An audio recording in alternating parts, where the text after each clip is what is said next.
Without further ado, I'd like to welcome Rob Rosette, our Senior Health and Safety Advisor at AMHSA, and Glyn Jones of EHS Partnerships. Thank you, Crystal. AMHSA is so honored to have Glyn Jones facilitate today's webinar. So Glyn is a senior partner at EHS Partnerships with 38 years of experience as occupational hygiene consultant. He holds a bachelor's degree in chemical engineering and a master's degree in environmental occupational health and safety. He's a professional engineer, a certified industrial hygienist, and a Canadian registered safety professional. To name a few of his expertise, it would include occupational hygiene, indoor environmental quality, hazardous materials management, and health and safety management systems auditing. Glyn has completed work in heavy industry, commercial building industry, among a variety of other work sectors in Canada. Thank you, Glyn, for being here to present information on the legislative changes that affect noise exposure. Yeah, thanks, Rob, and thanks for the opportunity. Yeah, so this update to the legislation, this is just part of ongoing updates to the code. If you go to the government website, you can see their planned review process. Every single year, we're going to see updates. And so it's topical that there was updates to Part 16 noise, and the changes that they've proposed are not just administrative, they're technical, and they impact employers in terms of employers requiring to take action. And that's why it's really worthy of a review of noise and hearing conservation, a review of the existing code, as well as the particular elements. There's two major elements that have changed that drive and require action by employers. And you'll notice that you can't get copies of the actual wording of the legislation yet because it hasn't quite been published and made available, but you can order a new set of legislation that will have all the changes in it, and you can go to the King's printer, put in your order, and when those are available at the end of the month, they'll come out to you. So what we were working from is the Ministerial Order, which was signed just before the new year. Brian Jean, who's the Minister of Jobs, Economy and Northern Development, Occupational Health and Safety falls under his ministry. So the Ministerial Order that was written that empowers the changes to the code, I've given you a link here so you can actually go to it and see it. And you'll see all the changes to the code: first aid and confined space, energy isolation, and a few others.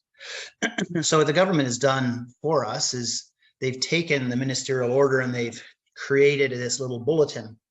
And you can Google search this bulletin, and you can Google search all of the changes once you get into the Alberta OHS website. You just Google changes to Part 16 of the code, and you'll look around and you'll find this little bulletin. It's a two-pager, and they put it together to summarize what Part 16 looks like with the changes in place. And so you could have a look at that to read what they have to say.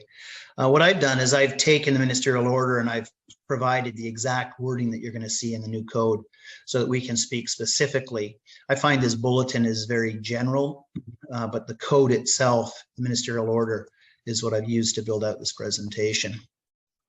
And so as an overview of the session, this really comes from, I've been teaching occupational health and safety for about 25 years, teaching with U of A, U of C, University of New Brunswick, and I had a 2-day noise course that the U of A used to host.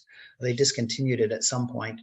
And so really my presentation today is a combination of the Ministerial Order and the specific changes to the code, but also just a background to provide everyone with context.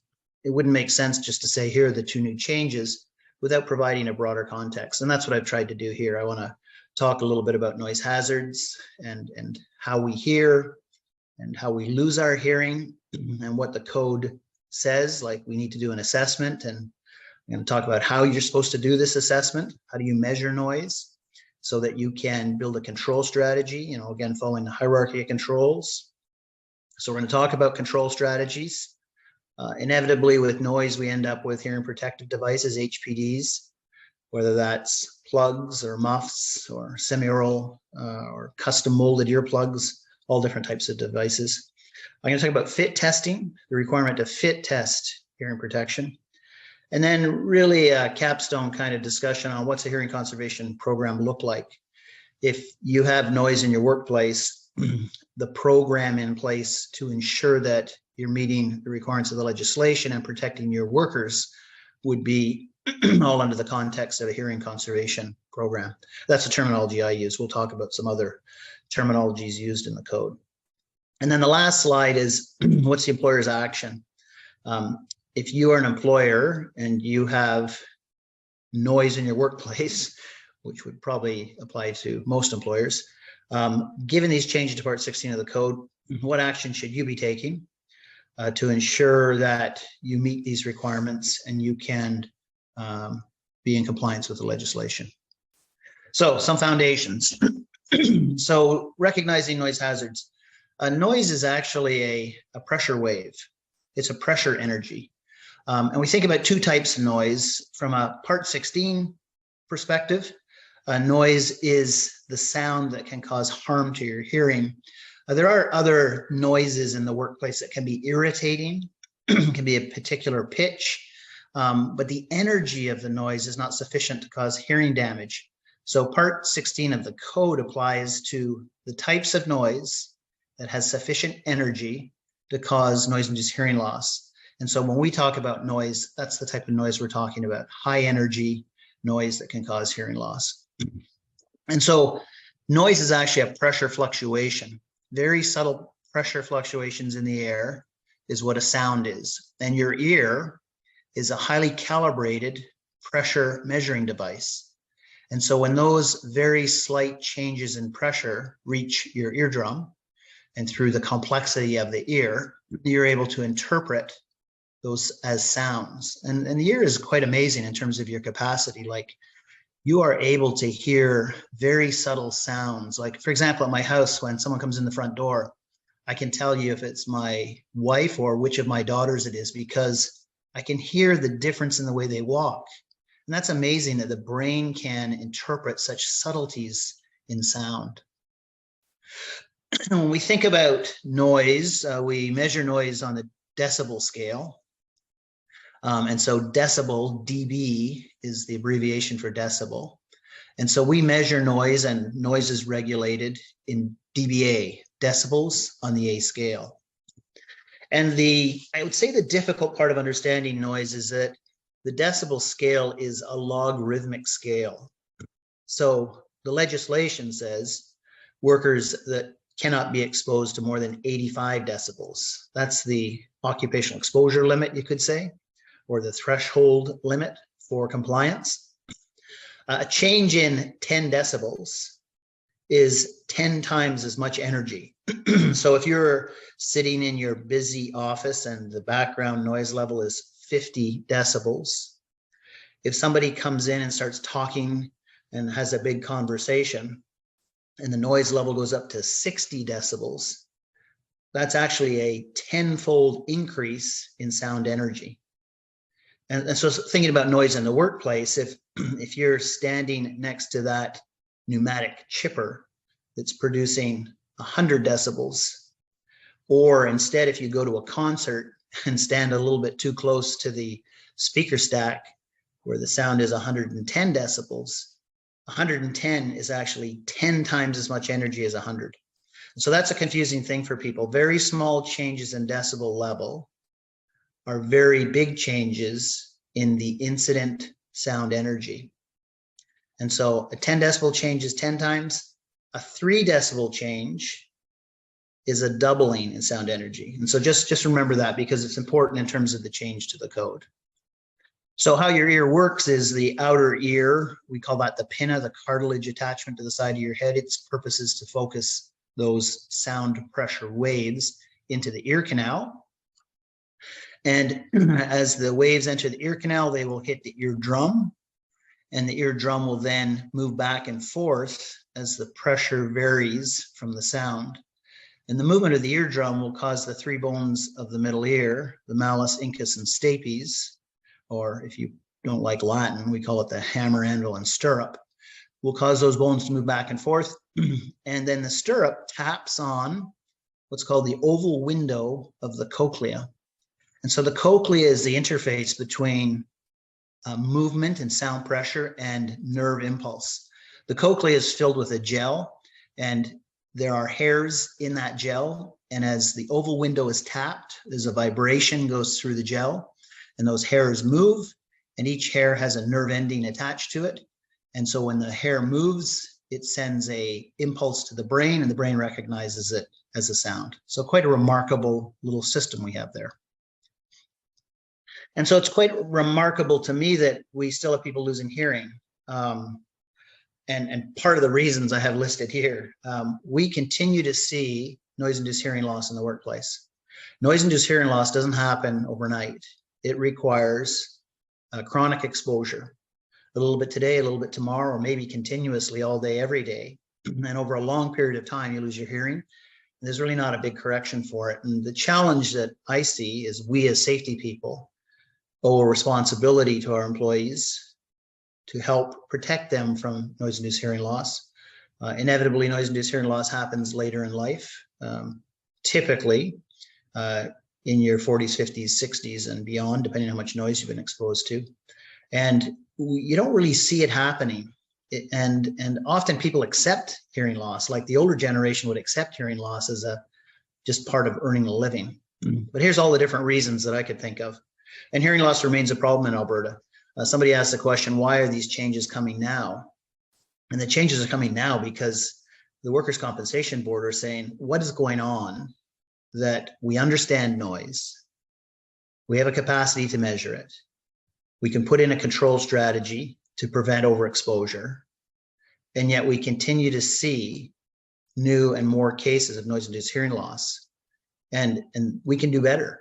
Companies can do better. And I think to me, the responsibility from the capacity to make change really falls with the safety people, because we can do the things we need to do and influence our employers to ensure we get workers protected. And so the WCB is really the driver for this. There, when a worker loses their hearing, the worker is compensated if they can demonstrate they worked in places with high noise. The compensation cost, it's what I call a lose-lose situation. The worker loses their hearing and gets a small amount of money, maybe get some hearing aids. The cost to the system is quite high, but it's not an experience-rated cost. It just hits the general. We all pay for all hearing loss.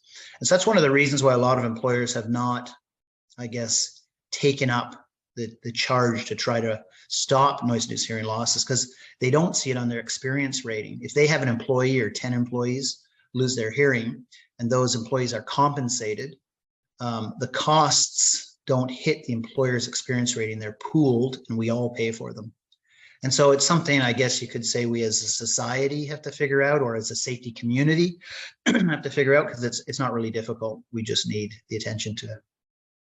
So there's three types of hearing loss. Acoustic trauma, if you're exposed to an explosion, that can be a dislodging of the bones of the middle ear, damage to the eardrum. A conductive hearing loss, that's where there's a blockage in the communication between the cochlea and the outside world. It could be wax buildup, or I don't know if when you were in kindergarten, I remember a kid stuck a crayon in his ear and they had to send him to a doctor to extract this broken piece of crayon. That would be a good example of conductive hearing loss. The sound can't get in because there's a crayon stuck in your ear canal. What we're interested in is sensory neural hearing loss. And sensory neural hearing loss is actually damage to the cochlea. So by continually being overexposed to noise, the cochlea is physically being damaged. And as a result of damage to the cochlea, it's actually the hairs inside the cochlea break. So they break and they become matted. And so now they're not there to respond when the vibrations come through. And so if the hair doesn't move, there is no nerve impulse, so there is no recognition of sound. And so noise-induced hearing loss is very specific and very measurable, and can be distinguished between other types of hearing loss. You're probably familiar that as you get older, you generally lose your hearing anyway, but it's at the super high frequencies. So grandpa and grandma, or my parents, my mom's 92, she needs hearing aids. She wears hearing aids when she wants to hear us. And her hearing loss is at the very high frequencies. Noise-induced hearing loss is around the 4,000 hertz, which is significant because that's the key frequency of human speech. And so noise-induced hearing loss is much more debilitating from the point of view as we lose our capacity to communicate. And so here's a chinchilla's cochlea on the left. A cochlea is an interesting spiral shell-shaped device. At the lower left-hand corner, you can see the oval window, and the bones of the middle ear tap on the oval window, and that causes vibrations in the gel in the cochlea. And as those hairs are stimulated, each of those hairs that bridge across the cochlea are attached to nerve endings. They send signals to the brain, and your brain's able to interpret the difference between a flute and a piccolo and a violin and a bass cello and kettle drums. And it's through the magic and miracle of your cochlea that you're able to distinguish all those sounds. The cochlea on the right has experienced noise-induced hearing loss.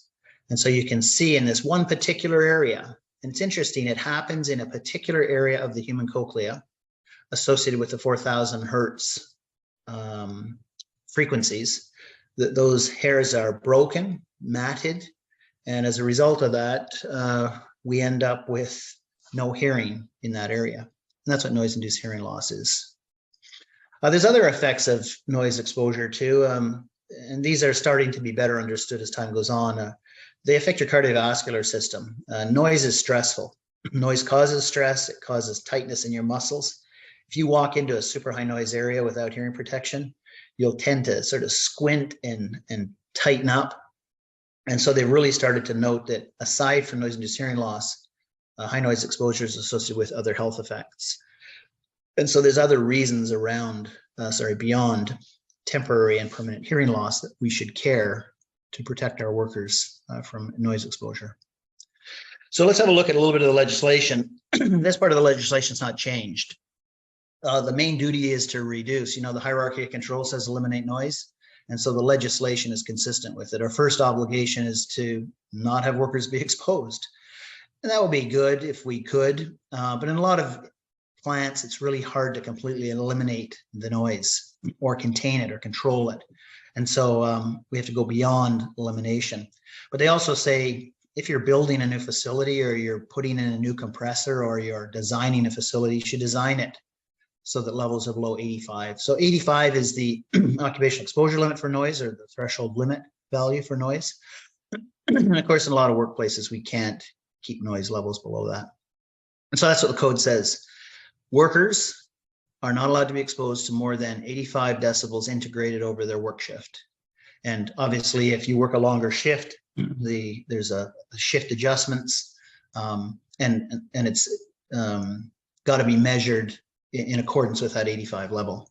So 85 level is the speed limit. That hasn't changed. So that's consistent with the old code and the new code.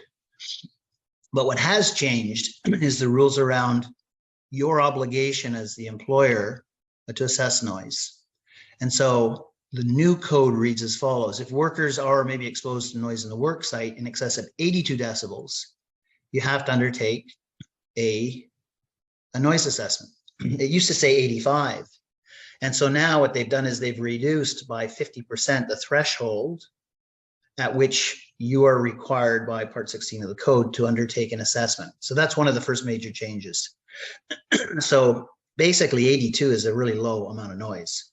If you sit next to an air conditioner in a window, a window mounted air conditioner, you can be around 82 decibels. So the obligation now is to go back and reassess your workplace, because a lot of areas that would have been ignored now need to be included. And it talks about how to do the assessment, and it talks about the type of tool you would use. Now, and we're going to talk more about that later on. And so if you think about this scale for noise, at the very low ends, 30, 40, 50, just background music or the average office. Right now, we used as a criteria 85 to decide when we're going to assess noise. Now the criteria is 82, which is half as much noise. So what the government is asking us to do is go in and look again. And this is part of reinvigorating Part 16 of the code, is to say that clearly what we have been doing hasn't been working because we keep having noise-induced hearing loss. So one of the things we want you to do is go back in and look at your noise exposed workers, look at noise in the workplace, and consider anything that's 82 or more as the criteria for when you should have a good look around. And so that's what's new. And that's significant because a lot of workplaces that would have had these sort of lower noises would have ignored, and rightfully so, in compliance with the legislation. But what they want people to do is take a closer look and make sure we don't have workers being overexposed, because the evidence suggests more workers are being overexposed or we're not protecting them properly. And so the 82 is new. One of the questions people ask is, how do we do this assessment? How are we supposed to measure noise? Now, unfortunately, there's a CSA standard which tells us how to measure noise. And so the government says, look, 82 is the threshold where you have to go look, 82 or above. How you do it is you follow the CSA standard. And the type of equipment you use is a type 2 instrument. And I make distinction, a type 2 instrument is a sound level meter that, or dosimeter, that has been specifically designed and protected from electromagnetic interference. Your phone, most smartphones have got a sound level meter built into them. And they do measure the sound level accurately. The problem is in many work environments where there's a lot of electromagnetic fields, and that's anywhere you've got a lot of power or motors or a lot of electricity, which is most big industrial workplaces, is you get interference such that your iPhone or your smartphone doesn't work. Whereas a type 2 instrument is particularly designed to shield from all of this and be able to perform and operate accurately. So all the type of sound level meters or dosimeters that you would buy or rent from safety supply companies will all be this type 2 instrument. And this is what it looks like. How do you do an assessment? CSA wrote a standard on how to do an assessment. So there's a recipe right there. What kind of equipment do you use? I happen to have shown images from a company called Quest, but there's many companies, B&K, and many good providers of type 2 instrumentation. The sound level meter in the upper right-hand corner is a basic direct reading instrument, you could call it. It's point and click. I mean, there are some settings to make sure you're using properly, and there is a competency required for its proper use. The calibrator is built into it, like it comes with a calibrator, so you do field bump testing. And the same thing in the lower right, lower left is a dosimeter designed to be worn on the belt. And you can see the little microphone in the front with a little clip that you would clip to a worker's lapel so that you can do a integrated noise measurement for that worker as they move around doing their regular job. So how do you do a noise assessment? Really briefly, what the CSA standard says is step 1 is grab your sound level meter and get it on the right setting and all the rest of it, and make sure it's calibrated and do the bump test, and then walk around your work site and see what kind of levels you have. Is your noise continuous or intermittent? Is there much variation as you walk around? That's your like sort of preliminary survey. And then based on the preliminary survey, you would go back and do a formal survey, which would include a noise map. And a noise map is quite literally recording the sound levels at various locations and then creating a contour. Sometimes the contours don't always work, but we would typically create a contour map. And then when we look at who works where and when and for how long, we'd identify workers who are at risk of overexposure based on our noise map and our preliminary survey. And we would do a program of dosimetry, where a worker would wear a monitor for a full work shift or the part of the work shift that they're in the high noise area. And then we would get a measure of the integrated noise dose. And we would compare their integrated exposure to that OEL of 85 and decide whether they're overexposed or not overexposed. And where workers are exposed to high noise levels, we would put in a control program. Again, following sort of the hierarchy, we would educate our worker and provide training and signage and provide hearing protection and try and shield them from noise. Either enclose the worker, keep them out of the workplace, or enclose the noise source, keep the workers away from it, but build just basic control strategy. And so here's what the code says, that you must undertake a noise exposure assessment and you have to be competent to do it. And competencies, people always ask, oh, am I competent to do a noise assessment? And competency is competency. If you have the education, training, and experience, and you can demonstrate an understanding of the operation of the equipment, its selection, use, maintenance, calibration, you can be competent. In-house at EHS, I've been training our IH technicians for 35 years on both the theory and practice of operation, so that they can develop the competency necessary to be able to do this type of assessment. In fact, we've been asked by many employers to help them develop competency so that in-house they can continue to do their own monitoring.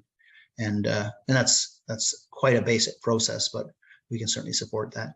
The 2-day course that the university used to teach was very much around helping safety people in the program develop that competency, because we used to do hands-on field monitoring, and I'd bring in some power tools to make some noise so they could measure it. And so competency is competency, education, training, and experience to be able to demonstrate you're able to do the work properly. And so then if the noise assessment confirms you're overexposed, you need to put in a control strategy, basically.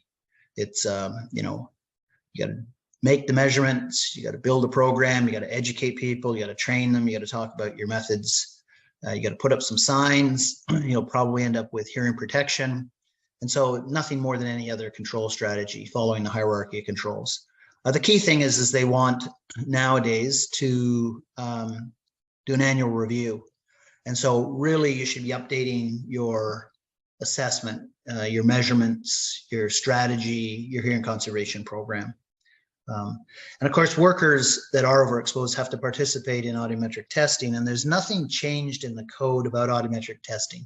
So the frequencies are the same. So you're supposed to do it within, really immediately upon a new hire, or within 6 months. You're supposed to repeat that test in 1 year, and then every 2 years thereafter. And audiometric testing is a control strategy, part of the control strategy that if your hearing conservation program is working, you shouldn't see any threshold shifts in that employee or statistically in your employee group.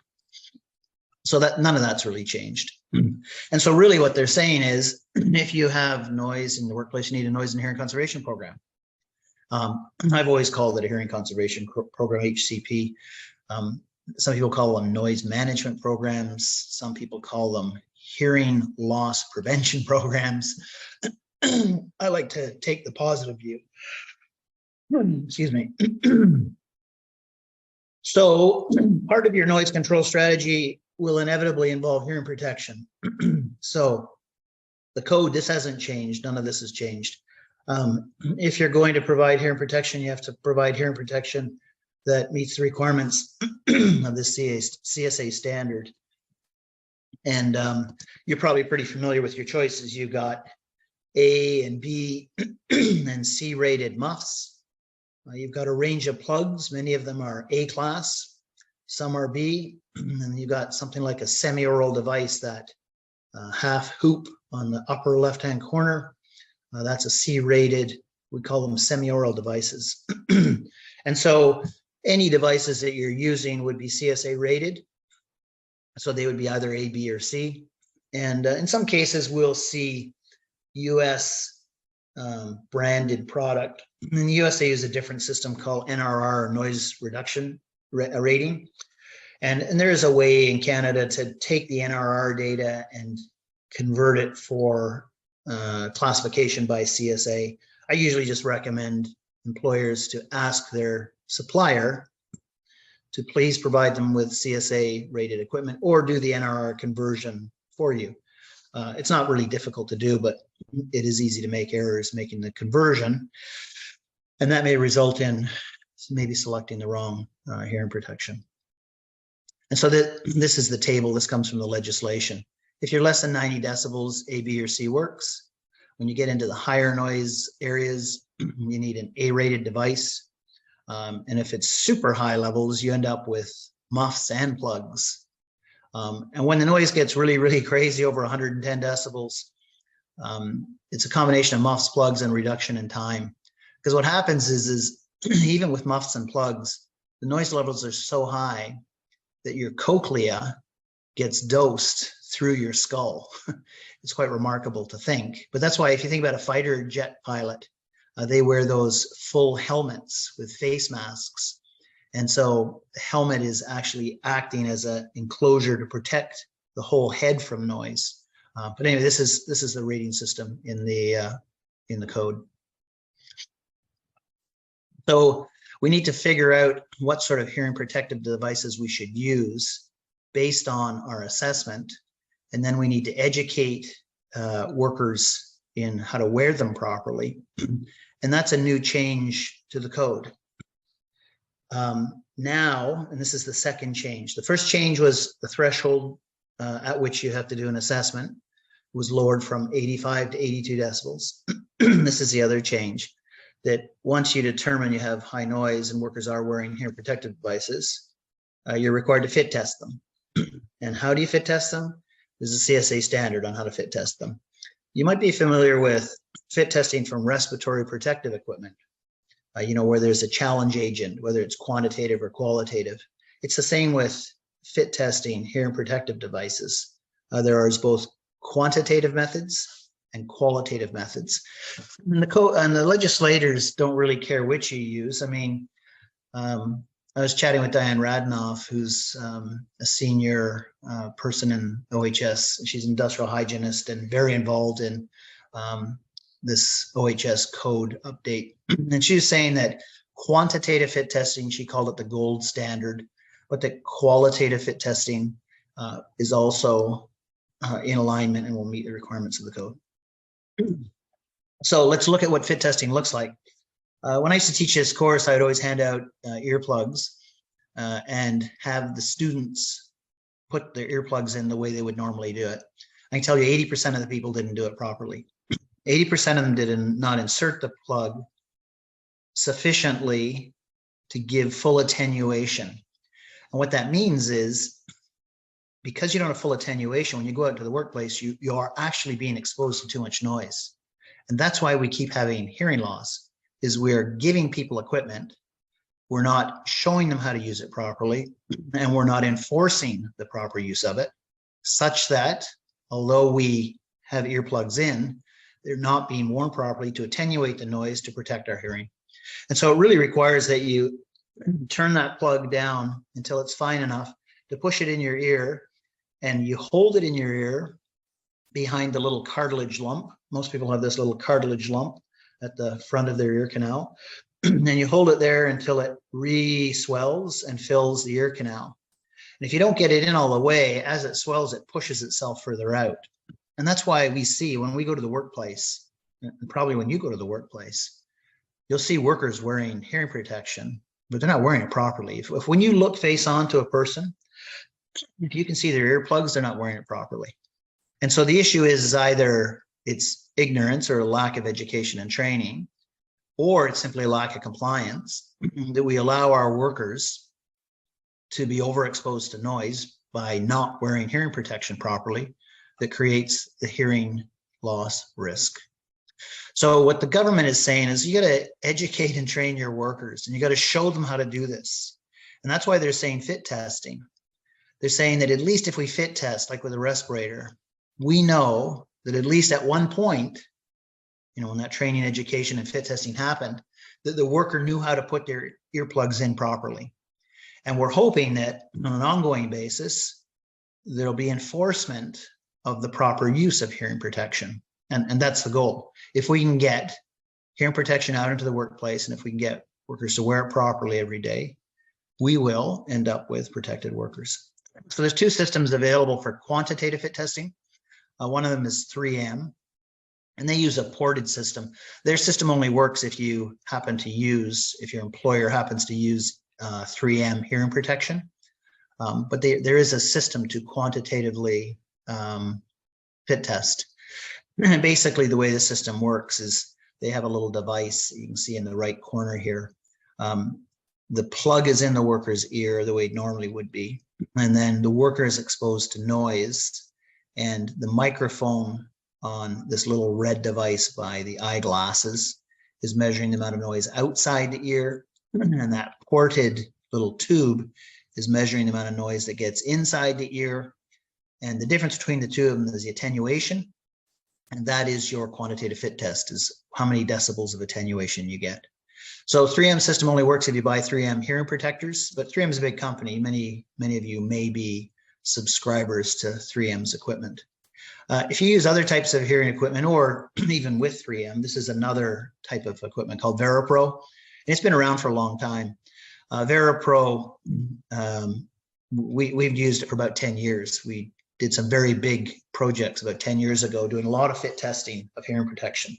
And I found it very interesting that what we would do is we would just say to the worker, you know, we're here to fit test your earplug use, and we'd offer them a selection of ear protection, say which one do you use, and they'd select it. We just get them to insert it the way they normally do, and then we do the test. And then we would provide a little bit of education on how to insert it properly. Sometimes workers knew how to insert it properly, but for those that didn't, we would give them a bit of education and then show them, give them the training on how to actually do it properly. Then we would retest them. And the attenuation improvements were remarkable. In some cases, people knew how to wear their hearing protection properly. So the change as a result of our process was maybe only a couple decibels or up to 10 decibels. But still, that's almost a 10 times reduction in their dosing. In some workers, the change in attenuation was like 30 or 40 times, which is between 1,000 and 10,000 times better attenuation. And so we had a little bit of experience. I mean, this is just from one client that we did the testing with, 43 test subjects.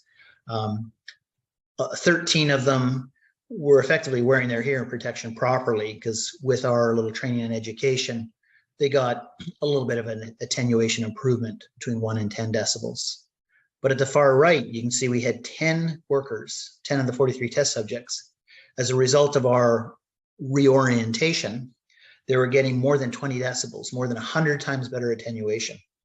And so, does qualitative fit testing work? I mean, it does work in the sense that education of workers and showing them how to do it gets much better attenuation. But still, what's required after that is that you have a program for job observation where you're reinforcing good use of hearing protection, and you're providing re-education when necessary when you see workers who are not wearing their protection properly.